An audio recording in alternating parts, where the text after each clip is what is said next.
신실하신 하나님, 좋으신 하나님, 주님의 이름을 찬양합니다.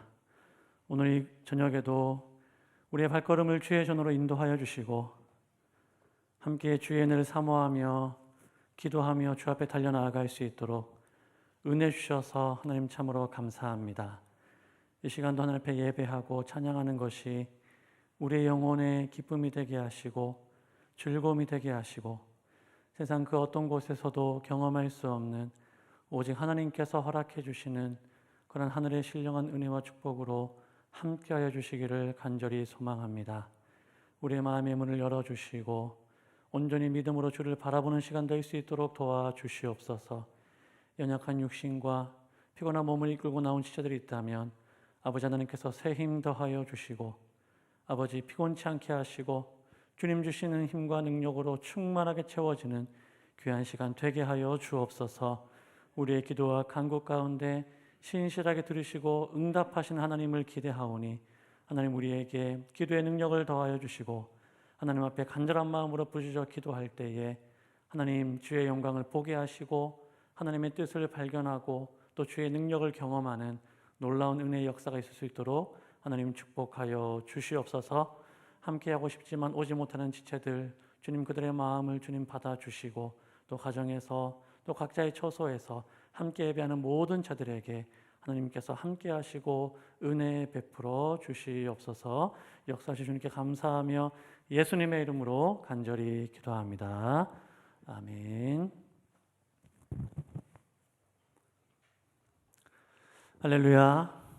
네, 우리 하나님의 말씀 같이 한번 찾아보겠습니다. 신약성경 마태복음 7장 15절부터 27절까지입니다. 마태복음 7장 15절부터 27절까지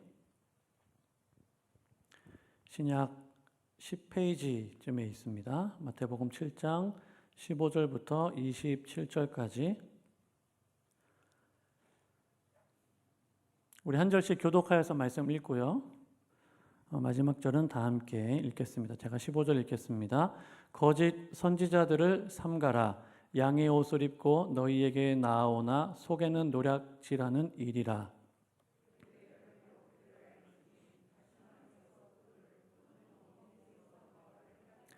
이와 같이 좋은 나무마다 아름다운 열매를 맺고 못된 나무가 나쁜 열매를 맺나니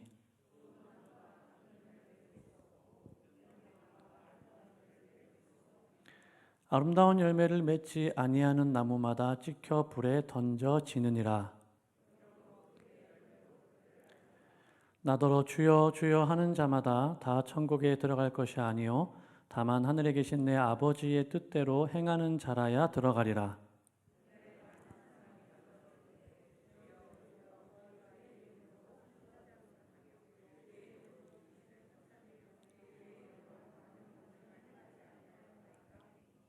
그때에 내가 그들에게 밝히 말하되 내가 너희를 도무지 알지 못하니 불법을 행하는 자들아 내게서 떠나가라 하니라.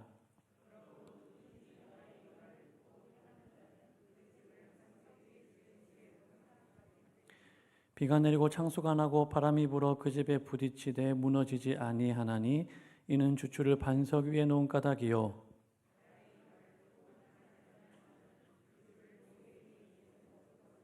함께 있습니다. 비가 내리고 창수가 나고 바람이 불어 그 집에 부딪힘에 무너져 그 무너짐이 심하니라. 아멘. 예, 오늘 이 밤에 또 예배하러 나오신 여러분 주의 이름으로 환영하고 축복합니다. 우리 좌우에 계신 분 바라보시면서 한번 인사하시겠습니다. 사랑하고 축복합니다. 네. 오늘 우리가 함께 읽은 말씀 마태복음 7장 15절부터 말씀 읽었는데요. 사실 이 말씀은 마태복음 5장부터 시작되고 있는 예수님의 산상수훈 가운데 있는 말씀입니다. 마태복음 5장 1절에 보니까 예수님께서 무리를 보시고 산에 올라가 앉으시니 제자들이 나온지라 이렇게 말씀합니다. 예수님께서 산에 올라가셔서 이제 말씀을 전하기 시작하시고 많은 무리가 예수님께 나와서 그 말씀을 듣습니다.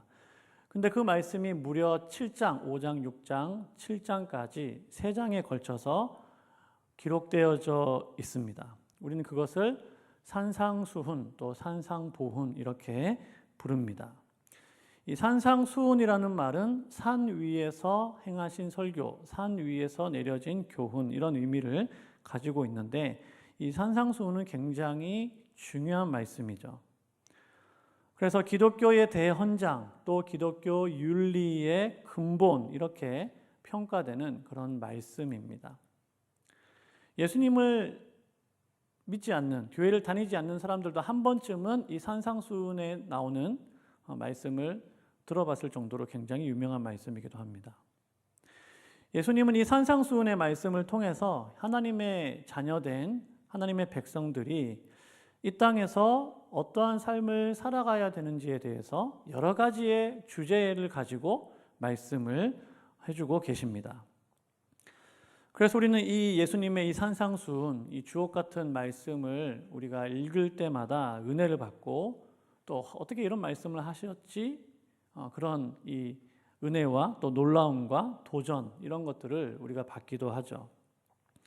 예수님의 이 말씀이 얼마나 뛰어났는지 이 말씀을 들은 그 무리들의 반응이 오늘 우리가 읽은 말씀 뒤에 나오거든요. 우리가 읽진 않았지만 28절 29절에 보면 이 예수님의 산상수훈의 말씀을 들은 사람들의 반응이 이랬습니다. 예수님께서 이 말씀을 마치심에 무리들이 그의 가르치심에 놀라니 이는 그 가르치시는 것이 권위 있는 자와 같고 그들의 서기관들과 같지 아니함일러라 이렇게 말씀합니다. 그러니까 너무 놀란 것이 예수님의 말씀을 듣고 어떻게 저런 말씀을 하실 수 있지? 이렇게 사람들이 막 놀란 거예요. 근데 오늘 함께 읽은 우리가 이 본문의 말씀, 우리가 함께 읽은 이 본문의 말씀은 이 산상수훈의 결론에 해당되는 그러한 말씀입니다. 예수님은 그동안 쭉 이어오신 그 설교의 결론을 오늘 본문에서 맺고 계시는데 그 주옥 같은 산상설교의 결론에 해당하는 말씀이니까 얼마나 그 내용이 중요하겠습니까? 얼마나 그 내용이 의미가 있겠습니까? 예수님은 무슨 말씀으로 이 산상수훈을 마무리하고 계시는가? 오늘 말씀에 보면 여러분 15절부터 우리가 읽었는데 15절 위에 보면은 뭐라고 말씀하고 있습니까? 그 주제가 열매로 그들을 알리라 이렇게 말씀하고 있습니다. 열매로 그들을 알리라 이렇게 이런 주제를 가지고 예수님이 산상수훈을 마무리하시죠. 사실 이 말씀은 이 거짓 선지자들 또 거짓 추종자들, 예수님을 따르는 거짓된 추종자들에 대한 그러한 경고의 말씀인데 사실 우리들에게도 굉장히 의미하는 바가 큰 그런 말씀이죠. 저도 개인적으로 이 말씀이 굉장히 마음속에 오랫동안 남았는데 특별히 그 가운데에서 오늘 19절에 나오는 말씀에 보면 아름다운 열매를 맺지 아니하는 나무마다 찍혀 불에 던져지느니라 이렇게 말씀하죠. 21절 말씀에 보면은 나더러 주여 주여 하는 자마다 다 천국에 들어갈 것이 아니요 다만 하늘에 계신 내 아버지의 뜻대로 행하는 자라야 들어가리라 이렇게 말씀합니다. 이런 말씀들이 마음에 오랫동안 남아있게 되는 거예요. 좋은 나무가 나쁜 열매를 맺을 수가 없고 못된 나무가 아름다운 열매를 맺을 수가 없다고 말씀하시는데 아름다운 열매를 맺지 아니하는 그 나무는 그렇다면 어떤 나무인가? 분명 못된 나무이겠죠. 그렇다면 우리의 삶을 돌아봤을 때 나는 지금 어떤 열매를 맺고 있는가를 봤을 때 나는 과연 좋은 나무인가 아니면 나는 못된 나무인가 라는 그런 고민이 들게끔 만드는 그런 말씀이죠. 나더러 주여 주여 하는 자마다 다 천국에 들어갈 것이 아니다라고 예수님은 분명히 말씀하십니다. 주여 주여 하는 사람들 중에서 천국에 들어가는 사람 일부가 있고 천국에 들어가지 못하는 사람들이 있다라는 것인데요. 특별히 22절에 보면 많은 사람이라고 말씀하죠. 그날에 많은 사람이 그러니까 주여 주여 하는 사람들 가운데에서 천국에 들어가는 사람은 소수이고 많은 사람은 못 들어간다라고 예수님은 말씀하고 있습니다. 그런데 이어지는 22절 말씀에 보면 이 사람들이 어떤 사람들이냐? 주의 이름으로 선지자 노릇했던 사람들, 귀신을 쫓아냈던 사람들, 많은 권능을 행했던 사람들. 그런데 그런 사람들이 천국에 못 들어갔다는 거예요. 여러분 이런 능력 있습니까? 저는 목사이지만 저는 솔직히 말해서 이런 능력 없거든요. 주시면 좋겠지만 내가 막 기도했는데 귀신이 막 내 눈앞에서 막 쫓겨나는 역사 보긴 봤어요. 다른 분이 그렇게 하시는 거. 근데 내가 직접 기도해서 귀신을 쫓아낸 적은 없는 것 같습니다. 권능을 행했던 역사. 신방을 가서 아프신 분들 위해서 기도하면 하나님 내가 손 얹어서 기도하면 좀 낫게 해주세요라고 간절히 기도하죠. 나을 수도 있겠죠. 하지만 제가 낫습니다 라고 이렇게 하기는 굉장히 어렵죠. 은사가 없으니까. 저는 이런 능력이 없는 것 같아요. 선지자 노릇하는 것도 아니고.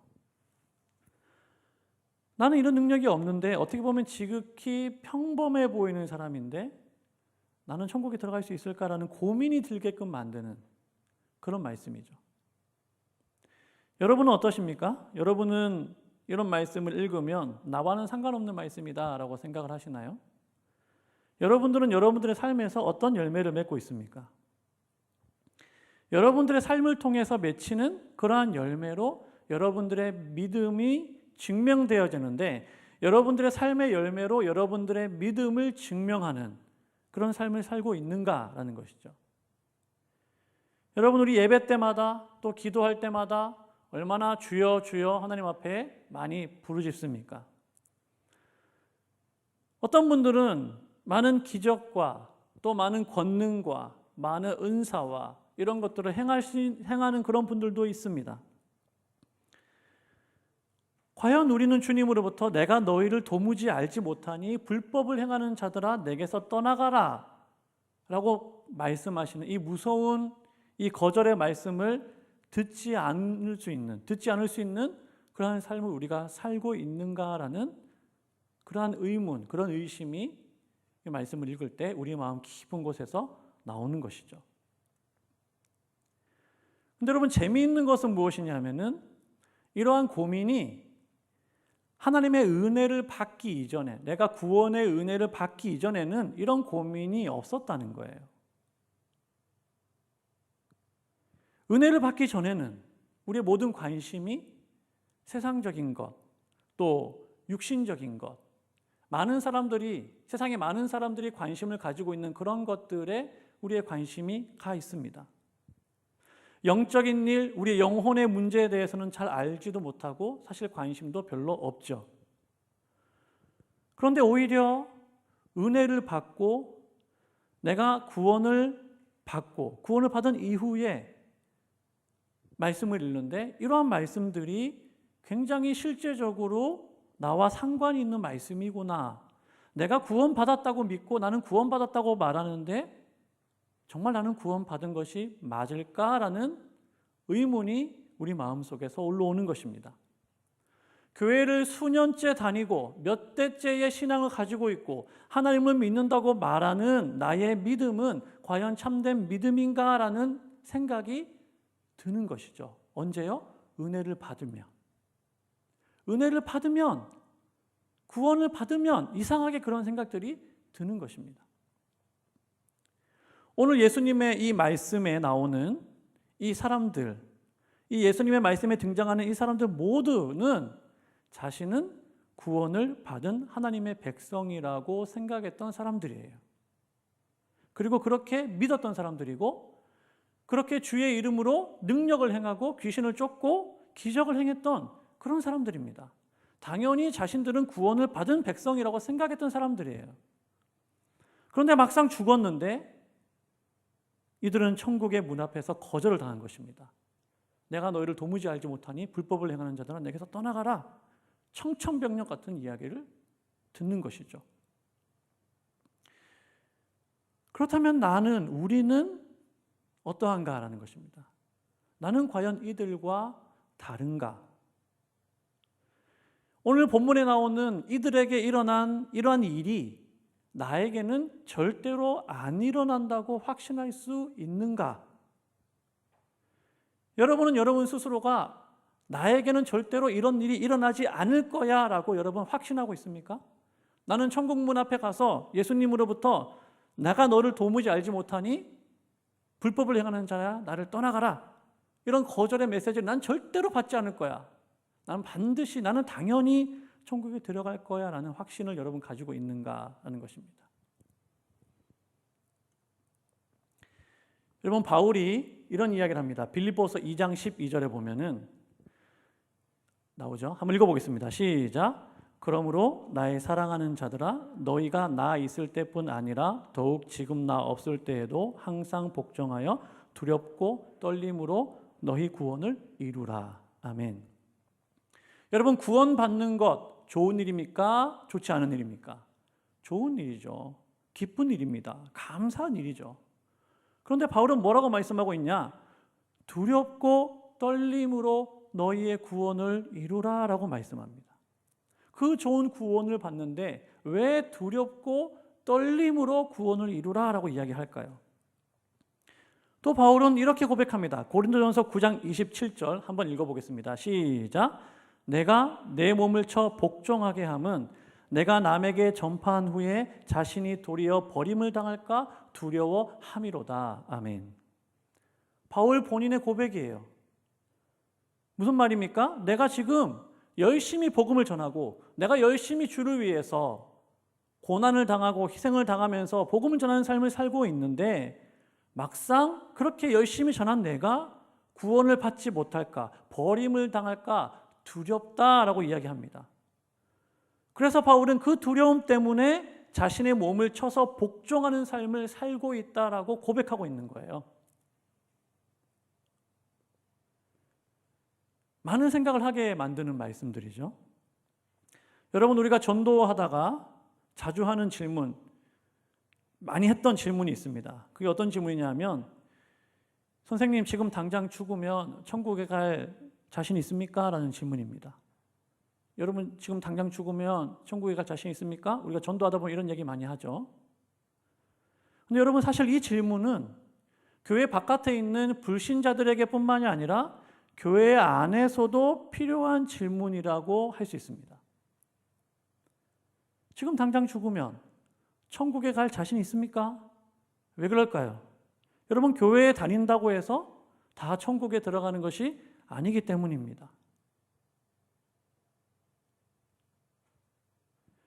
우리가 너무 쉽게 착각할 수 있는 것이 뭐냐면 나는 당연히 구원을 받았다라는 생각이에요. 나는 당연히 구원을 받았다. 나는 교회를 잘 다니니까, 나는 예배를 잘 드리니까, 나는 헌금도 잘 드리고 봉사도 잘하니까 당연히 구원 받았을 것이다 라는 생각을 합니다. 그러나 여러분, 구원받은 성도이니까 당연히 교회를 나오고 예배를 드리고 열심히 신앙생활을 하는 것 당연한 것이죠. 하지만 반대로 그러한 신앙생활, 그러한 종교생활이 나의 구원을 보장해 주는 것은 아니다라는 거예요. 여러분, 성경을 잘 읽어보세요. 예수님은 뭐라고 말씀하십니까? 좁은 문으로 들어가라 라고 말씀을 하세요. 마태복음 7장 13절 14절입니다. 한번 읽어봅니다. 시작. 좁은 문으로 들어가라. 멸망으로 인도하는 문은 크고 그 길이 넓어 그리로 들어가는 자가 많고 생명으로 인도하는 문은 좁고 길이 협착하여 찾는 자가 적음이라. 누가복음 13장 24절 같은 말씀인데 한번 읽어봅니다. 시작. 좁은 문으로 들어가기를 힘쓰라. 내가 너희에게 이르노니 들어가기를 구하여도 못하는 자가 많으리라. 아멘. 유명한 말씀이죠. 여러분, 이 말씀을 통해서 알 수 있는 것이 뭐냐면 좁은 문으로 들어가야지만 생명을 얻을 수 있습니다. 좁은 문으로 들어가야지만 구원을 얻을 수가 있다는 거예요. 그런데 세상에는 크고 넓은 길로 들어가는 사람이 많습니다. 좁은 문으로 들어가는 사람은 적다고 말씀하고 있죠. 또 좁은 문으로 들어가기를 구하여도 못하는 자가 많다고 말씀하시면서 좁은 문으로 들어가기를 힘쓰라라고 예수님은 말씀하고 있다는 거예요. 여러분, 이 좁은 문이 교회를 의미합니까? 이 넓은 문은 교회 바깥 세상을 의미하는 것입니까? 그렇지 않다는 것을 우리가 잘 알고 있죠. 좁은 문으로 들어가는 자가 적다라는 것은 그만큼 구원을 얻을 자가 많지 않다라는 것을 말씀해 주고 있는 것입니다. 사랑하는 여러분, 여러분은 좁은 문으로 들어가기를 힘쓰고 있습니까? 여러분은 찾는 자가 적다고 말씀하고 있는 그 좁은 문에 속해 있는 자라고 확신할 수 있는가라는 것입니다. 제가 생전에 뵙지는 못했지만 마음속으로 늘 존경하는 그러한 목사님 중에 한 분이 영락교회를 담임하셨던 한경진 목사님이십니다. 한경진 목사님 얼마나 대단한 분이냐면은 이 종교계에도 노벨상 같은 상이 있거든요. 이 종교계의 노벨상이라고 불리는 템플턴 상이라고 있는데 그 상을 유일하게 받은 목사님이 누구냐? 한경진 목사님입니다. 이 한경진 목사님과 관련된 일화가 굉장히 많습니다. 근데 기억에 남는 것이 뭐냐면요. 이 한경진 목사님이 이제 몸도 많이 연로하시고 병도 있으시고 이제 은퇴를 하셔서 남한산성에 그냥 작은 집 하나 얻으셔서 거기에서 이제 기도하시면서 노년을 보내셨습니다. 기도처를 만들고 거기서 지내셨어요. 한 번은 교계의 목사님들이 이 한경진 목사님을 찾아왔습니다. 문병도 할 겸 이렇게 찾아와서 교제를 나눴습니다. 근데 교계의 이 후배 목사님들이죠. 이 목사님들이 이 한경진 목사님에게 워낙 이제 존경받는 분이니까 목사님에게 목사님 우리 후배 목사님들에게 좀 좋은 말씀 좀 해주세요. 선배로서 원로로서 좀 좋은 말씀 좀 해주세요라고 이렇게 부탁을 했습니다. 한경진 목사님이 뭐라고 말씀하셨을까요? 그 목사님들에게. 유명한 이야기인데요. 한경진 목사님이 이렇게 말씀하셨습니다. 목사님, 예수님 믿습니까? 목사님들 예수 잘 믿으세요. 이렇게 얘기하셨어요. 지금 교계에 내놓으라 하는 목사님들이 모여서 그냥 원로 목사님 찾아온 거야. 문병 와서 교제 나누고 목사님 좋은 말씀 좀 해주세요. 후배들에게 좀 좋은 말씀 좀 해주세요. 라고 얘기했는데 한경진 목사님 입에서 나온 말씀은 목사님들 예수님 믿습니까? 목사님들 예수 잘 믿으세요. 이렇게 말씀하셨다는 것입니다. 여러분 목사가 예수 안 믿는 사람이 있겠습니까? 얼마나 예수를 잘 믿으면은 주의 종이 되겠다고 하면서 그렇게 목사가 되었겠습니까?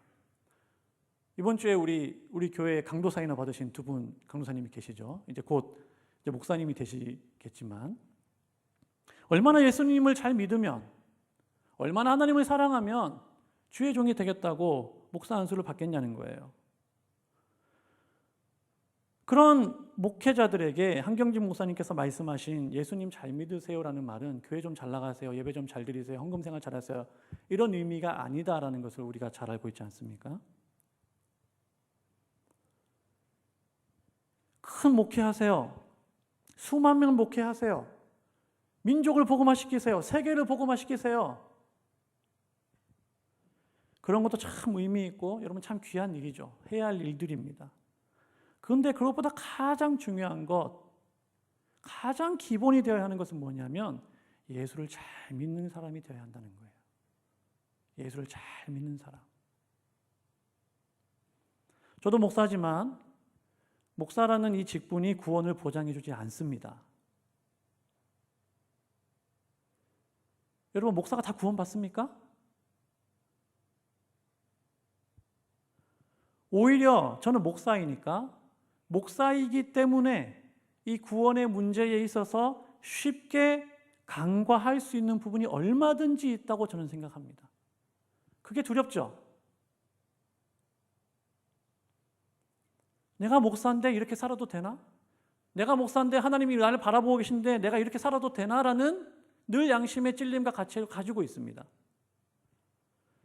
당연히 나는 구원받았다고 믿지만 한편으로 내가 간과하고 있는 부분은 없는가라는 생각을 늘 하게 되는 것이죠. 그래서 이 한경진 목사님께서 하신 이 말씀, 목사님은 예수님을 믿습니까? 목사님들 예수 잘 믿으세요라는 이 말이 그만큼 무겁게 다가오게 되는 것입니다. 오늘 말씀의 제목에 나왔는지 모르겠지만 오늘 말씀의 제목은요, 구원과 확신입니다.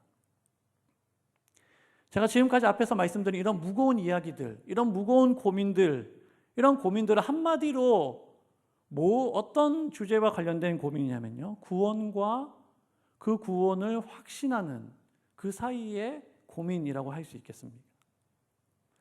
여러분, 기존 정통 교회에서 구원을 강조합니다.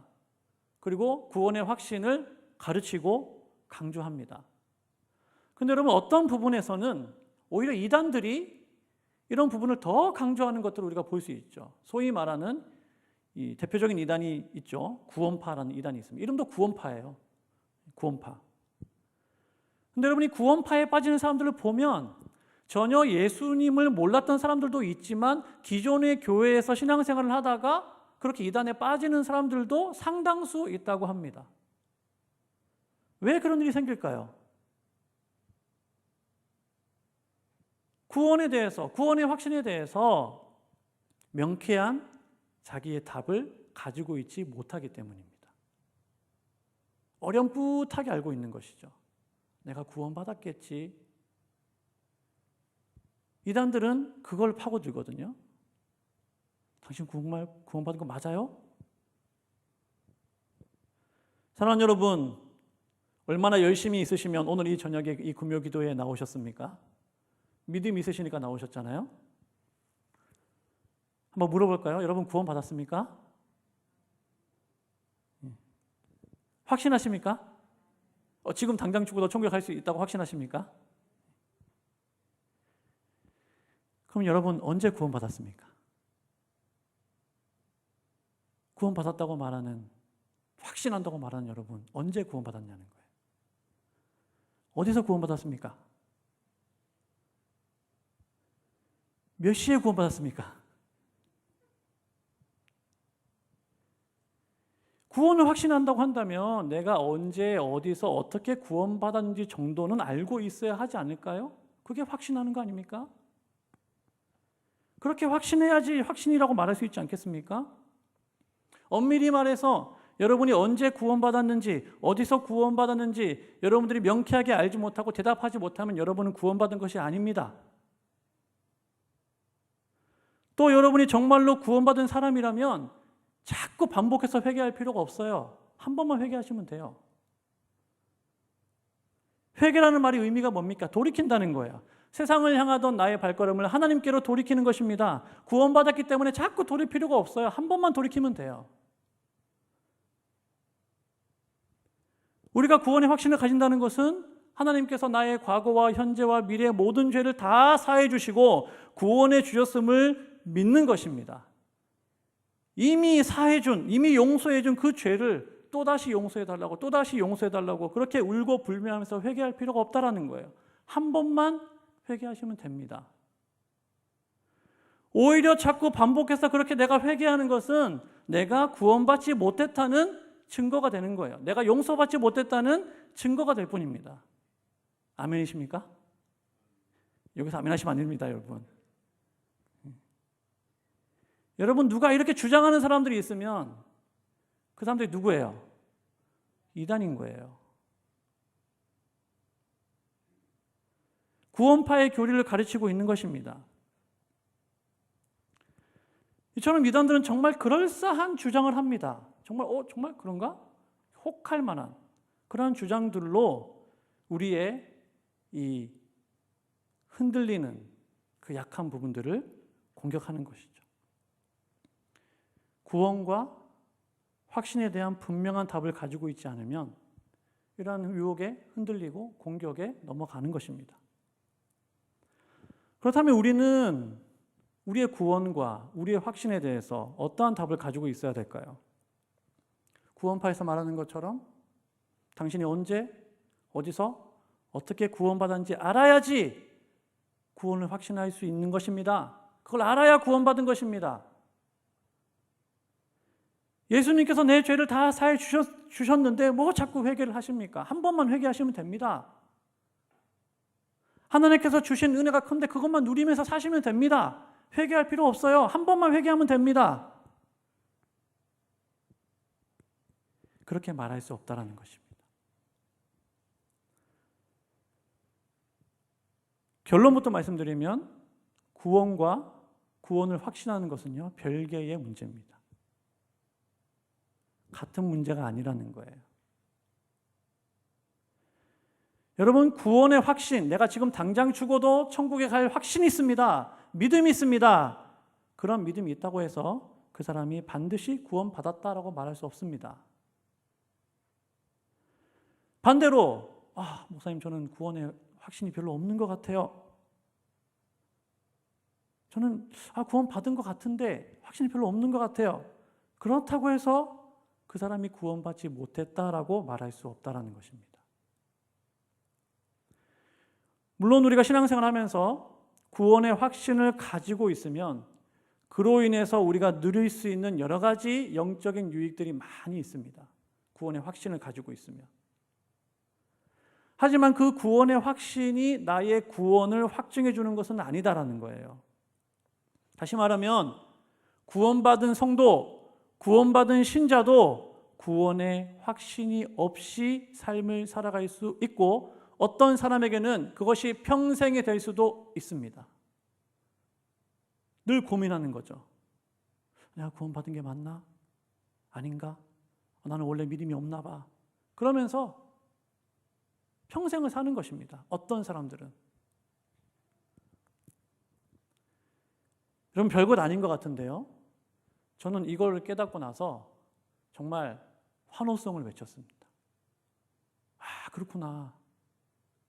그동안 제 마음속에 깊이 누구에도 말하지 못하고 나 혼자 끙끙 앓고 있던 그런 신앙의 이 고민이 싹 내려가는 것처럼 그렇게 느껴졌어요. 그리고 어떤 느낌이 들었냐면요.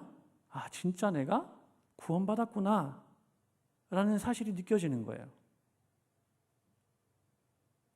기쁘기 시작하고 감사하기 시작하고 이렇게 부족한 나를 하나님이 사랑해 주시고 구원해 주셨구나라는 그 하나님의 사랑에 감사하게 됐습니다. 무슨 사실이요? 구원받은 성도도 구원의 확신이 없을 수 있다라는 거예요. 그런데 우리는 구원의 확신이 내가 없어요. 그럼 마치 하나님 앞에 죄 지은 것처럼 생각합니다. 믿음이 없어서 내가 확신을 가져야지. 믿음이 없어서. 그렇게 확신이 없는데 어떻게 천국 가겠어요? 아니라는 거예요. 구원받은 신자도 얼마든지 구원의 확신이 없을 수 있습니다. 여러분이 이 사실을 깊이 깨달으면요, 신기하게도 내가 구원받았다는 사실이 확실하게 느껴지기 시작합니다. 그리고 그 구원의 확신을 가진 자가 누리는 참된 평안과 기쁨과 그런 것들이 어떤 것인지를 조금씩 맛을 보기 시작합니다. 사랑하는 여러분, 우리는 어떻게 구원을 받습니까? 어떻게 구원받죠? 예수 그리스도를 믿는 믿음으로 구원을 받습니다. 요한복음 1장 12절 13절입니다. 한번 읽어볼까요? 시작. 영접하는 자, 곧 그 이름을 믿는 자들에게는 하나님의 자녀가 되는 권세를 주셨으니 이는 혈통으로나 육정으로나 사람의 뜻으로 나지 아니하고 오직 하나님께로부터 난 자들이니라. 로마서 10장 9절 10절입니다. 시작. 내가 만일 내 입으로 예수를 주로 시인하며 또 하나님께서 그를 죽은 자 가운데서 살리신 것을 내 마음에 믿으면 구원을 받으리라. 사람이 마음으로 믿어 의에 이르고 입으로 시인하여 구원에 이르느니라. 할렐루야. 여러분, 이 외에 그 어떤 조건이 더 필요합니까? 없어요. 우리가 구원받는 데 있어서 이것보다 여기에 더 추가해야 될 조건이 없습니다. 하나님 예수님을 영접하고 예수님을 믿는 믿음을 가지고 마음으로 믿고 입으로 시인하면 되는 거예요. 예수 그리스도를 믿는 믿음만 있으면 그 사람은 구원을 받습니다. 자신이 받은 구원을 확신하는가, 확신하지 않는가는 구원을 얻은 그 다음의 문제이지 그것이 구원의 조건이 될 수 없다는 거예요. 구원 어떻게 받습니까? 예수님을 믿는 사람이 구원받습니다. 마음으로 믿고 입으로 시인하고 예수님을 영접하는 자에게 하나님의 자녀가 되는 권세가 주어집니다. 믿으세요? 구원의 확신이 없어도 구원은 그렇게 우리들에게 주어지는 것입니다. 성경에서 이 구원과 구원의 확신을 잘 보여주는 그런 사건이 하나 있습니다. 그게 뭐냐면 우리가 잘 아는 유월절 사건입니다. 출애굽기 12장에 보면 우리가 잘 아는 유월절 사건이 나옵니다. 밤이죠. 하나님께서 10가지 재앙으로 이집트를 심판하시고 이제 마지막 재앙을 이집트 땅에 내리시는 재앙이죠. 그게 뭡니까? 장자의 재앙이죠. 이집트 땅의 모든 처음 태어난 것들은 다 죽이시는 그러한 재앙이 임하는 그 밤입니다. 인간과 동물을 막론하고 애굽에서 처음 난 것들은 모두 죽임을 당하는 그 밤입니다. 여러분, 이 무서운 하나님의 재앙, 이 무서운 하나님의 심판을 피할 수 있는 길은 단 하나밖에 없습니다. 그게 뭡니까? 그게 뭐죠? 어린 양을 죽여서 그 피를 집에 문설주와 임방에다가 바르고 그 밤이 지나갈 때까지 집 밖으로 나오지 않으면 되는 거예요. 하나님이 애굽 땅에 있는 모든 처음 난 것들은 다 죽이시는데 그 재앙으로부터 면할 수 있는 길은 양을 잡아서 그 피를 문설주에 바르고 기다리는 것밖에 없습니다. 출애굽기 12장 13절 이렇게 말씀합니다. 한번 읽어볼까요? 시작. 내가 애굽 땅을 칠 때에 그 피가 너희가 사는 집에 있어서 너희를 위하여 표적이 될지라. 내가 피를 볼 때에 너희를 넘어가리니 재앙이 너희에게 내려 멸하지 아니하리라. 아멘. 넘어간다라는 말이 유월이라는 말입니다. 넘어간다는 말이 하나님께서 우리를 넘어가셨다. 하나님의 심판이 나를 넘어가셨다. 그게 유월절이에요. 어린 양의 피가 있는 집은 죽음을 면합니다. 구원을 얻습니다. 어린 양의 피가 없는 집은 하나도 빠짐없이 바로가 됐든지 누가 됐든지 간에 하나도 빠짐없이 애굽 땅에 있는 모든 처음 태어난 것들은 동물과 인간을 구분하고 다 죽었습니다. 다 죽습니다. 무서운 재앙이죠. 성경에는 기록되어져 있지 않지만 아마도 그 밤에 그 애굽 땅은 진짜 말 그대로 울음바다가 됐을 것입니다. 그렇죠? 멀쩡했던 아들이, 멀쩡했던 남편이, 멀쩡했던 소와 말과 양과 이런 것들이 하루아침 다 죽어나가는 거예요. 하지만 이스라엘 백성들은 그 재앙으로부터 구원을 받는 방법을 알았고 어린 양의 피를 잡아서 집 문설주에 발랐습니다. 왜요? 하나님께서 약속하셨으니까. 네가 그 양을 잡아서 피를 바르면 내가 그 피를 보고 그 집은 넘어갈 거야. 하나님께서 말씀하셨으니까, 하나님이 약속하셨으니까 그 약속을 믿고 그렇게 하는 것이죠. 그리고 정말로 그 하나님의 말씀대로 피를 바르고 집안에서 어서 이 밤이 지나가기를 기다리는 것입니다. 여러분, 그게 구원이에요. 그 심판의 밤이 어서 지나가기를 기다리는 그 이스라엘 백성들은 여러분 어떤 마음으로 그 밤을 보냈다고 생각하십니까? 어떤 마음으로? 어떤 사람들은 야, 하나님이 약속하셨으니까 걱정할 거 없어. 잠이나 자자. 그리고 이불 깔고 누워서 평소처럼 똑같이 드르렁드르렁 코 골면서 잠을 잤던 사람이 있겠죠. 왜요? 하나님이 약속을 믿으니까 그렇게 잠 잘 거예요. 평안하게. 어떤 사람은 자다가 옆집에서 꽥 소리 지르는 비명소리를 듣습니다. 아들아! 여보! 놀라서 잠을 깹니다. 근데 보니까 우리 집은 멀쩡해요. 아, 옆집에 지금 하나님이 다녀가셨구나. 그리고 안심하고 다시 잠을 잡니다. 잠을 자려고 하는데 또 갑자기 꽥 지릅니다. 옆집에서. 아니, 뒷집에서. 아, 저 집에도 하나님이 다녀가셨구나. 놀라서 깹니다. 잘만 하면은 깨고, 잘만 하면은 깨고, 그렇게 뜬 눈으로 그 밤을 보내는 것입니다. 또 어떤 사람은 너무 겁이 많은 사람인 거예요. 하나님이 말씀하셨으니까, 하나님이 명령하셨으니까 어린 양의 피를 집에 바르긴 발랐지만 이거 정말 되는 거야? 하나님이 정말 실수하셔가지고 혹시 우리 집에 들어오시면 어떡하지? 정말 우리 집은 괜찮을까? 여기저기에서 들려오는 비명소리를 들을 때마다 심심심심 놀라면서 정말 우리 집은 괜찮을까? 너무 걱정이 돼가지고 밤새 한숨도 못 자고 뜬 눈으로 밤을 보내는 사람도 있겠죠. 다음날 봤더니 막 실핏줄 다 터져가지고 왜 그래? 너무 무서워서 잘 못 잤어. 여러분 한번 물어볼까요? 이러한 세 부류의 사람들 중에 구원받은 사람은 어떤 사람입니까? 어떤 사람이 구원받았죠? 아무 의심하지 않고 코 드르렁드르렁 골면서 잔 사람? 아니면 혹시 우리 집에 오면 어떡하나 뜬 눈으로 밤을 샌 사람? 자다 깨다 하면서 그렇게 밤을 지낸 사람? 어떤 사람입니까? 우리가 잘 알듯이 이 세 부류의 사람들은 모두 다 하나님의 구원을 받았습니다. 내가 코를 드르렁드르렁 골면서 잠을 잤든지 밤새 무섭고 두려워서 떨림으로 뜬 눈으로 밤을 지샜던지 다음날 아침 해가 떴을 때 자신이 구원받았다는 그 사실 때문에 그 사람은 기뻐하면서 감격할 수밖에 없었을 것입니다. 여러분, 구원과 구원의 확신은 이와 같은 것입니다. 누구든지 예수 그리스도를 믿고 영접한 사람은 구원을 얻습니다. 구원은 그 사람의 조건이나 상태에 따라서 다르게 적용되지 않습니다.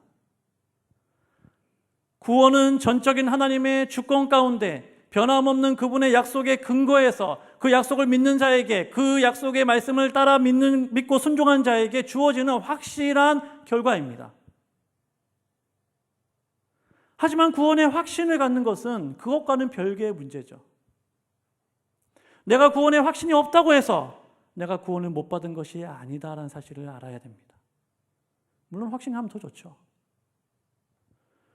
비록 자다 깨다 하면서 밤은 내가 보냈지만 정말 내가 구원을 받을까 너무 염려돼가지고 뜬 눈으로 내가 밤을 보냈지만 결과적으로 나는 구원받았구나라는 그 안도감이 그 사람에게는 임하는 것입니다. 그렇다면 사랑하는 여러분, 우리가 왜 구원의 확신을 가져야 될까요? 왜 우리는 구원의 확신을 가지고 삶을 살아야 합니까? 그것은 그 구원의 확신이 나의 구원의 유무를 결정하는 것은 아니지만 구원받은 자의 삶의 모습, 구원받은 자의 삶의 질을 결정해 주기 때문입니다. 무슨 말이냐면 단순히 내가 구원받는 것만으로 만족해서는 안 된다는 거예요. 아까 제가 말씀드린 것처럼 너무 무섭고 두려워가지고 밤새 그냥 한숨 못 자고 눈 실필줄 다 터져가지고 그렇게 해서 구원받는 사람, 그것으로 만족하면 안 된다는 것입니다. 왜냐하면 성경에서는 구원의 풍성함에 대해서 말씀하고 있기 때문이에요. 구원의 풍성함을 누리기 위해서 그냥 단순히 내가 구원받는 것으로 만족하지 않고 이 땅 가운데에서 구원의 풍성한 삶을 내가 누리기 위해서 우리는 구원의 확신을 가지고 삶을 살아가야 한다는 것입니다. 구원의 풍성함을 누린다는 것은 두 가지 면이 있는 것 같습니다. 하나는 소극적인 면과 하나는 적극적인 면입니다. 여러분, 소극적인 면은 어떤 면일까요? 끊임없이 우리를 공격하는 그러한 사탄과 마귀의 공격으로부터 자신을 지키고 흔들림 없는 믿음의 삶을 살아갈 수 있는 것입니다. 왜요? 마귀는 끊임없이 우리를 공격하니까. 뭐라고 공격합니까? 너 구원받은 거 맞아? 네가 그렇게 살면서 어떻게 구원받았다고 할 수 있어? 네가 계속 그렇게 죄를 지으면서 어떻게 네가 구원받았다고 할 수 있어? 구원받은 사람은 세상 사람들과 좀 달라야 되는 거 아니야? 자기가 구원받았는지 안 받았는지 알지도 못하면서 확신하지도 못하면서 네가 어떻게 구원받았다고 할 수 있니? 정말로 하나님이 너를 구원해 주셨다면 네가 가지고 있는 그런 의심과 네가 가지고 있는 그런 생각들 다 사라지게 해주시고 확신과 평안과 기쁨을 주셔야 되는 거 아니야? 이러한 생각들로 끊임없이 우리의 마음과 우리의 믿음을 흔듭니다. 누가요? 마귀가. 하지만 구원의 확신을 가지고 있으면 이런 마귀의 공격과 또 이런 마귀의 속임수에 우리가 흔들리지 않습니다. 당당히 주어진 믿음의 삶을 살아갈 수 있는 것이죠. 그래, 맞아. 나는 원래 그래. 하지만 나는 구원받았어. 하나님이 나를 구원해 주셨어. 내가 잘나서 구원받는 것이 아니고 예수님 때문에 내가 구원받은 거야. 당당하게 말할 수 있습니다. 구원의 풍성함을 누리는 적극적인 그러한 면은 어떤 면이 있냐면요, 우리를 향하신 하나님의 그 뜻을 우리가 기쁨으로 행하는, 적극적으로 행하는 그러한 삶을 우리가 살아갈 수 있다는 것입니다. 대표적으로 어떤 말씀이 있을까요? 데살로니가전서 5장 16절부터 18절 말씀인데요. 한번 읽어보겠습니다. 데살로니가전서 5장 16절 18절 시작. 항상 기뻐하라. 쉬지 말고 기도하라. 범사에 감사하라. 이것이 그리스도 예수 안에서 너희를 향하신 하나님의 뜻이니라. 아멘. 여러분, 기뻐하는 것, 기도하는 것, 감사하는 것은 구원받은 자들이 누릴 수 있는 특권입니다. 구원받은 자가 누릴 수 있는 특권이에요. 기뻐할 수 있고 기도할 수 있고 감사할 수 있죠. 하지만 오늘 바울이 말씀하는 것처럼 항상 기뻐하는 것, 쉬지 말고 기도하는 것, 범사에 감사하는 것은 구원의 확신을 가지고 구원의 풍성함을 누리는 그러한 사람만이 경험할 수 있는 그러한 은혜다라는 사실입니다. 이러한 것들을 우리가 누리기 위해서 이것이 나를 향한 하나님의 뜻이구나라는 것을 깨닫고 그 삶을 적극적으로 살아낼 수 있는 힘이 어디서부터 오느냐? 내가 구원받은 하나님의 자녀다라는 분명한 확신에서부터 온다는 거예요.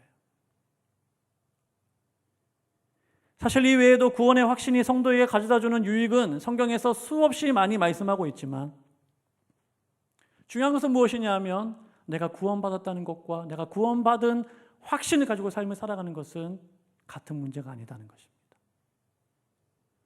사랑하는 여러분, 저는 우리 모두가 구원의 확신을 가지기를 바랍니다. 그리고 구원의 풍성함을 누리는 그러한 삶을 살아가기를 간절히 소원합니다.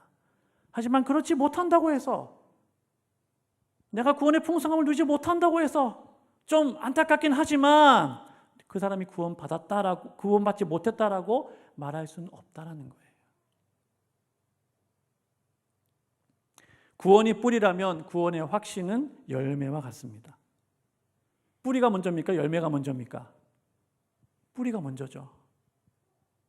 뿌리가 튼튼하면 열매는 자연스럽게 맺힐 수밖에 없습니다. 하지만 뿌리 없이는 결코 열매가 맺힐 수는 없는 것이죠. 반면 뿌리만 있고 열매는 없을 수는 있겠죠. 내가 구원은 받았지만 구원의 확신 가운데 그 구원의 풍성함을 누리지는 못하는 그런 삶을 살아갈 수 있을 것입니다. 중요한 것은 무엇이냐면 뿌리가 튼튼해야 한다는 것이죠. 그런데 그 뿌리가 뭡니까? 바로 나를 사랑하사 나를 위해서 자기 몸을 버리신 예수 그리스도, 그분이 우리의 구원의 뿌리가 되어 주십니다. 그러므로 우리는 구원의 확신이 흔들릴 때마다 그런 사탄의 공격과 또 나의 개인적인 어떤 육신적인 그런 약함으로 인하여 믿음이 흔들릴 때마다 더욱더 예수님을 바라보아야 합니다. 자신의 연약함과 죄로 인해서 고통스러울 때, 또 실패하고 넘어지는 자기 자신 때문에 실망스러울 때, 그럴 때 더욱 예수님을 바라보아야 합니다. 우리가 구원을 얻는 것은 나의 어떠함이 아니라 오직 하나님의 손에 달려있기 때문입니다. 여러분, 우리 자신에게는 소망이 없습니다. 이유도 없습니다. 근거도 없습니다. 오직 십자가에 달리신 예수 그리스도를 바라볼 때 그 십자가에 달린 예수 그리스도 안에 내가 왜 구원을 받았는가? 내가 어떻게 구원을 받았는가? 그 분명한 이유와 사랑을 깨닫게 되는 줄로 믿습니다. 예수 그리스도께서 나를 위해서 십자가에 달리신 것이 분명한 사실이고 그 결과로 나에게 구원이 주어졌다면 오늘 내가 구원을 확신하지 못할 이유가 전혀 없구나라는 것을 깨닫게 되는 것이죠. 그래서 바울은 에베소서 2장 8절에서 이렇게 이야기합니다. 한번 읽어보겠습니다. 에베소서 2장 8절 시작. 너희는 그 은혜에 의하여 믿음으로 말미암아 구원을 받았으니 이것은 너희에게서 난 것이 아니요 하나님의 선물이라. 아멘. 내가 그 은혜로 구원이라는 엄청난 선물을 내가 받았구나라는 것을 내가 알고 내가 그것을 확신한다면 우리는 그 다음 단계를 향하여 나아갈 수가 있죠. 바울이 고백하는 것처럼 갈라디아서 2장 20절입니다. 한번 읽어보겠습니다. 시작. 내가 그리스도와 함께 십자가에 못 박혔나니 그런즉 이제는 내가 사는 것이 아니요 오직 내 안에 그리스도께서 사시는 것이라. 이제 내가 육체 가운데 사는 것은 나를 사랑하사 나를 위하여 자기 자신을 버리신 하나님의 아들을 믿는 믿음 안에서 사는 것이라. 할렐루야. 여러분, 이제 갓 예수님을 믿은 사람이 이런 고백할 수 있겠습니까? 구원의 확신을 가지고 내가 어떻게 삶을 살아가야 하고, 내가 지금 당장 이 세상을 떠난다고 해도 내가 어떻게 되는지 내 인생의 결론을 알고 확신하면서 삶을 살아가는 사람이 이런 고백을 할 수 있는 것이죠. 사랑하는 여러분, 저뿐만이 아니라 우리 모두가 오늘 바울이 했던 이러한 고백, 진심을 다해서 정말 기쁨으로 하나님을 향하여 올려드릴 수 있는 그런 은혜가 있기를 간절히 소원합니다.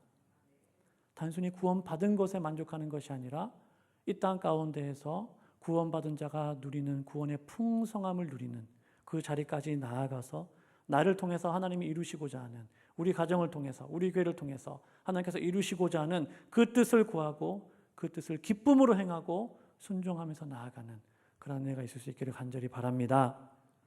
나는 우리 세대뿐만이 아니라 우리 아이들, 우리의 자녀들이 이 구원의 진리를 발견할 수 있기를 원합니다.